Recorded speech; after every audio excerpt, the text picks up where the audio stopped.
It's time to take more reactions on budget, and we are joined by Mahesh Jaisingh, a partner and indirect tax leader from Deloitte, India. Mahesh Jaisingh is actually joining this broadcast and breaking down the impact on indirect taxes. Mr. Singh, my first question to you will be, what is your first impression of the budget? Well, from an indirect tax standpoint, it's a good budget because one on GST, all of the changes that got announced are, in persons to the GST Council decisions. So there were no real surprises there. On the customs front, we were looking forward to customs reforms because the finance minister did mention early December that big reforms are up and coming in customs. And true to her word, there have been some quite a bit important reform announcements, not only in terms of decisions, but also a roadmap of what we can expect in the near future on the customs front. Okay, and Mr. Jaisingh, the budget has unveiled steps to ease certain custom processes. How will this ease imports of certain goods that will be beneficial for the economic growth momentum? Yes, I think it's important to understand that the theme behind the changes and the announcements that have been made is very trust-based announcements. And therefore, on the import front, the changes that have been made are on trust-based facilitation of imports. So there's been a strengthening of the AEO scheme. There is an announcement that even if you're not an AEO, you will be getting a lower risk management system or the RMS-based, research of your or scrutiny of your consignments.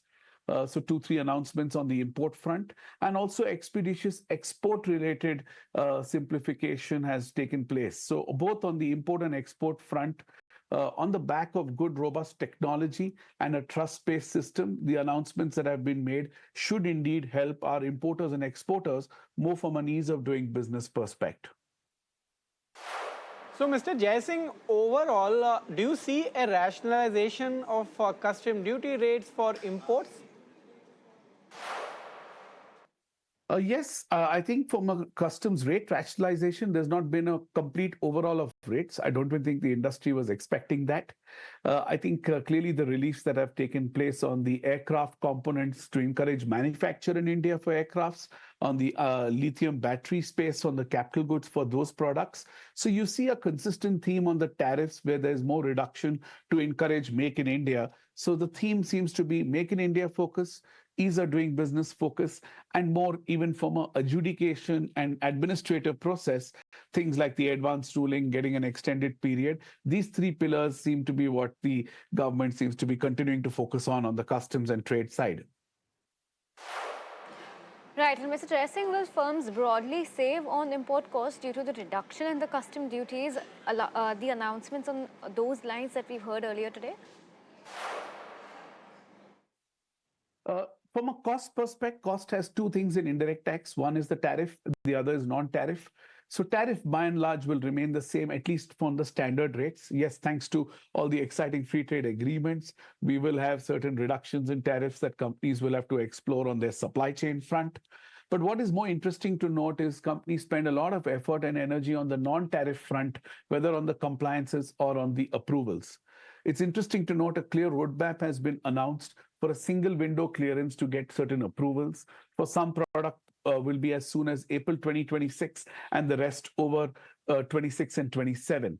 So in that sense, over a period of time, over the coming year, companies should land up having to spend and saving more money on their process and their compliance cost because of the simplifications that the government has embarked on. And let's not forget, the government has called out a 2-year roadmap for a completely integrated technology, operation of the customs and trade front. So that, of course, it seems like more like short to medium term, but in the short term as well, the budget has made announcements which will give relief to companies from a cost perspective, more I would say on the non-tariff front.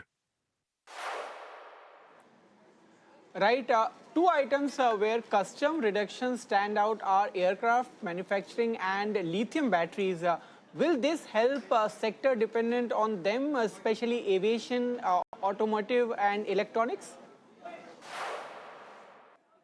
So let's start with the aircraft part. I think parts and components, including engines for manufacture of aircraft and parts, are exempted. So that gives us an impetus. It makes it more cheaper and cost effective to get into manufacturing on the aircraft and aircraft part front, because the government is not only encouraging manufacture of aircraft but an ecosystem of MRO, and therefore it becomes an ecosystem related cost saving and therefore price efficiencies and competitiveness for India to be a hub on the aircraft front as well as the aircraft parts front. Moving on to the lithium ion cells for battery energy storage systems. Yes, whether you talked about the automobile part, the mobile part, this part would be in the larger ecosystem would be my take. And therefore, to that extent, there will be cost benefits and relief is my summary to your question. Okay, and Mr. Jaisingh, according to you, what does the budget fine print say about GST rationalization?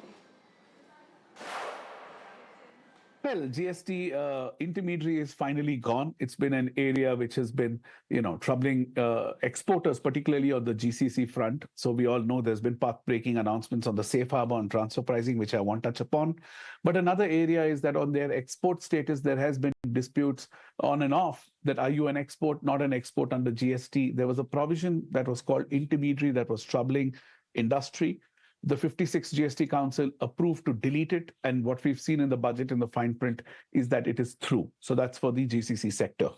The next for the FMCG and MSME businesses, for something which is the post-sale discounts under GST, you issue a credit note, you can reverse the GST credit and whatnot.